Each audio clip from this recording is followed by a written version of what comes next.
Why does the commander-in-chief want to buy Greenland exactly? Well, because, Jeff, as he sees it, it could be a good investment. Again, especially with climate change, a lot of the minerals that Greenland has under its 80% of its territory being covered by ice that is potentially melting, a lot of those minerals could become more accessible. And even though their economy in the last few years hasn't done too much in the major exporter of fish and shrimp, the future could be very, very different. And so that's appealing to the U.S. president. And, of course, Greenland's geography, which has always appealed to the United States, close to Russia, between North America and Europe, in some sense is not a crazy idea.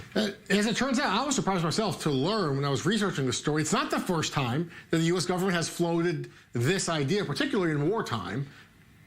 That's right. In the mid-19th century, the U.S. wanted to buy Greenland and Iceland, by the way. And then after World War II, Harry Truman thought of making an offer to the Danes to try to buy Greenland. But, Jeff, of course, times have changed. It's now the 21st century. International law is very different. Yeah. And you can buy land, but you can't buy people. And it's true that the number of people in Greenland couldn't even fill an NFL stadium, but they still matter, and their opinions still matter. But that said, you could imagine a scenario, if the U.S. wanted to be very creative, of not only trying to buy off the Danes and get their permission, but trying to buy off the Greenlanders themselves by making them an offer that they would have to accept to become part of the United States, maybe cash, maybe benefits. It sounds pretty crazy to think about it, pretty wacky, but you could imagine a proposal like that that could pass muster under international law. Obviously, would be a bit out of the box, as with so many ideas of this president, but again, not actually necessarily one of the more outrageous things that Donald Trump has said if you tweak it a little bit and make it work a little bit differently.